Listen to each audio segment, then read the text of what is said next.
बच्चों ये सवाल आपके ज्योमेट्री का है, यानी कि ज्योमेट्री का है, और ये सवाल आपके जवाहर नवोदय विद्यालय 2022 के प्रवेश परीक्षा में पूछा गया था, यानी 2022 के पेपर में पूछा गया था नवोदय विद्यालय के। तो करेंगे इसको हम लोग, और इसका पूरा कॉन्सेप्ट भी सीखेंगे हम लोग एकदम आसान भाषा में, आसान तरीके से। कह रहे एक समबाहु त्रिभुज की दो भुजाएं 2x + 11 सेंटीमीटर और 4x + 1 सेंटीमीटर हैं। इस त्रिभुज का परिमाप क्या होगा, पेरीमीटर क्या होगा। समबाहु त्रिभुज का मतलब होता है इक्विलेटरल ट्रायंगल। इक्विलेटरल यानी जिसकी तीनों भुजाएं बराबर हों। तो यहाँ पर इसकी तीनों भुजाएं आपकी क्या है, बराबर है बच्चों, तभी तो ये आपका इक्विलेटरल ट्रायंगल कहलाएगा। ठीक है, अब इसमें दो भुजाएं आपको कौन कौन सी दी गई हैं। मान लीजिए ये वाला भुजा आपका 2x + 11 है, यानी इसका जो लेंथ है वो 2x + 11 है, और इसका मान लेते हैं हम लोग 4x + 1। अब आप जानते हैं कि इक्विलेटरल ट्रायंगल में तो सारी भुजाएं बराबर होती हैं, दोनों भुजाओं को बराबर कर दीजिए, है ना। तो यहाँ पे क्या हो जाएगा, बहुत आसान तरीका आपको बता रहे हैं, समझा रहे हैं। 2x + 11 ये पहली भुजा हुई, और दूसरी भुजा आपकी क्या दे रखी है, 4x + 1, ये दोनों हो जाएंगे बराबर। ठीक है, 2x को उधर ले जाइए, 1 को इधर ले आइए, तो इधर होगा 11 और +1 इधर आके -1 हो जाएगा। इधर है आपका 4x और ये +2x उधर जाके घट जाएगा, यानी -2x हो जाएगा। यहाँ से कितना आ गया, ये आ जाएगा 10, और 4x में 2x घटेगा तो ये कितना आ जाएगा 2x। तो x की वैल्यू यहाँ से कितनी हो जाएगी, 2 इधर आके डिवाइड होगा, यानी 10/2। 10/2 का मतलब क्या होता है, 5 होता है। तो x की वैल्यू कितनी आ गई, 5 आ गई बच्चों। अब यहाँ पे x की वैल्यू रख के और एक भुजा की लंबाई निकाल लेते हैं, कितना हो जाएगा। यहाँ पे रखिए 2 × x की वैल्यू 5 रखेंगे तो ये हो गया 5 और +11, तो 5 दूना 10, 10 और 11 जोड़ेंगे तो कितना हो जाएगा, 21 हो जाएगा ये। यानी एक भुजा आपकी कितनी आ गई, 21 आ गई। एक भुजा 21, तो सारी भुजाएं 21 ही होंगी क्योंकि सभी इक्वल होंगे, इसमें सब आपकी 21 हो गई। अब पूछा क्या था आपको, परिमाप पूछा था। परिमाप यानी पेरीमीटर। तो पेरीमीटर क्या होता है बच्चों, पेरीमीटर का मतलब समझ लीजिए, बाकी आपको कुछ याद करने की ज़रूरत नहीं है, फार्मूला वगैरह रटने की कोई ज़रूरत नहीं है। पेरीमीटर का मतलब होता है बाउंड्री की लंबाई। भाई पहला बाउंड्री 21 सेंटीमीटर का है, दूसरा भी 21 सेंटीमीटर का, तीसरा भी 21 सेंटीमीटर का, यानी तीनों बाउंड्रियों को जोड़ देंगे तो हमारा परिमाप निकल जाएगा, पेरीमीटर निकल जाएगा। 21 + 21 + 21 तीनों को जोड़ेंगे तो कितना आ जाएगा, 63 आ जाएगा। ठीक है, या फिर 21 × 3 भी कर सकते हैं आप लोग। तो 63 सेंटीमीटर इसका बाउंड्री होगा। ऑप्शन नंबर सी आपका करेक्ट हो जाएगा बच्चों। तो आई होप कि ये सवाल अच्छा था और आपको समझ में भी आ गया होगा एकदम बढ़िया से। एक सवाल और करेंगे हम लोग, वो भी आपके जवाहर नवोदय विद्यालय 2022 के पेपर में पूछा गया था।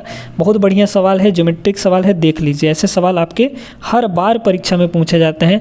अगर आप तैयारी करते हैं नवोदय विद्यालय की या फिर सैनिक स्कूल की, तो ऐसे सवालों को करना आना चाहिए आपको, और जल्दी करना आना चाहिए, क्योंकि टाइम यहाँ पर मैनेज करना पड़ता है। ठीक है ना, तो उस सवाल को भी देखिएगा।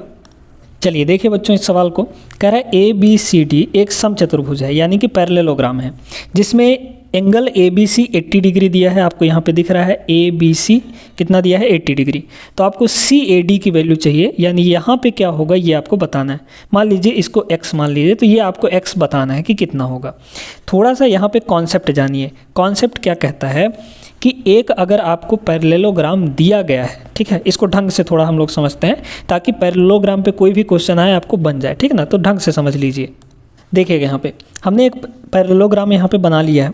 पैरेललोग्राम के जो आमने सामने के एंगल्स होते हैं बच्चों, वो बराबर होते हैं। इस बात को हमेशा याद रखिएगा कि जितना ये वाला एंगल होगा, अगर ये एंगल x है तो ये वाला भी उतना ही एंगल होगा, यानी कि x होगा।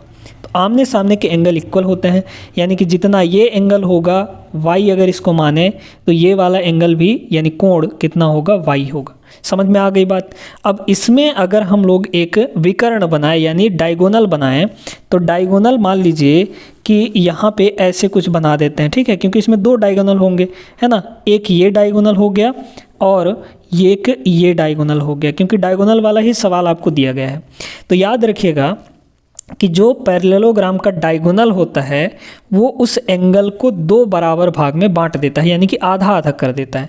यानी कि यहाँ पे टोटल जितना भी एंगल होगा यहाँ पे, इस वाले पे टोटल जितना भी एंगल होगा वो इस विकर्ण के वजह से 2 बराबर भाग में बंट जाएगा। समझ में आ गई बात। आते हैं इस सवाल पे। हाँ, थोड़ा सा और इसको देखिए। यहाँ पे हम ये बता रहे थे कि ये जो है ये आमने सामने की भुजाएं तो इक्वल हो गई। अब यहाँ से आप लोग ऐसा कह सकते हैं कि x और y ये जो इधर के एंगल हैं ये दोनों मिलाकर x प्लस वाई जो है ये दोनों मिलाकर कितने होते हैं 180 होते हैं। हमेशा इस बात को याद रखिएगा कि ये एंगल मिलाकर कितना होता है बच्चों, यहाँ पर 180 डिग्री के बराबर होता है। इतनी बात समझ में आई ना। अब आते हैं इस सवाल पे। देखिए ये 80 है और ये टोटल ये एंगल और ये एंगल दोनों मिलाकर कितना होगा बताइए तो 80 डिग्री 180 डिग्री होगा कि नहीं, है ना। देखिए क्या कॉन्सेप्ट कहता है, x प्लस वाई यानी ये एंगल और ये एंगल दोनों मिलाकर 180 होगा।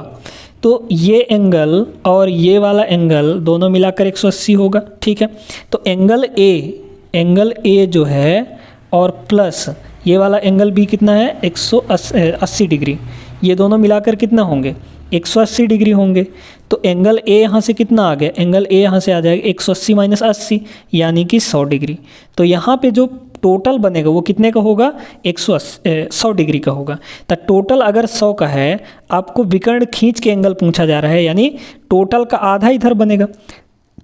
तो x कितना हो जाएगा, टोटल हमारे पास 100 डिग्री था, विकर्ण खींचा गया था। अभी तो पता है कि अगर एक डायगोनल खींचा जाए तो डायगोनल एंगल को आधा कर देता है।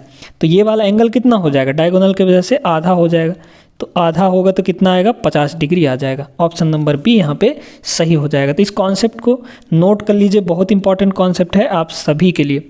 जवाहर नवोदय विद्यालय हो या फिर बोर्ड एग्जाम का पेपर देना चाह रहे हैं, यानी कि 8वीं की परीक्षा में भी ऐसे सवाल आते हैं, तो उसके लिए भी हेल्पफुल होने वाला है, ठीक है ना। वीडियो अगर आप लोग को अच्छी लगी हो तो वीडियो को लाइक कर दीजिए, अपने दोस्तों के साथ शेयर भी कर दीजिएगा, और चैनल पे नए हैं तो सब्सक्राइब जरूर करके जाइएगा ताकि आपको नोटिफिकेशन मिल जाए जब भी हम अपलोड करते हैं वीडियो। और डेली वीडियो आती हैं, डेली आप लोग यहाँ से मैथ्स अच्छे से सीख सकते हैं।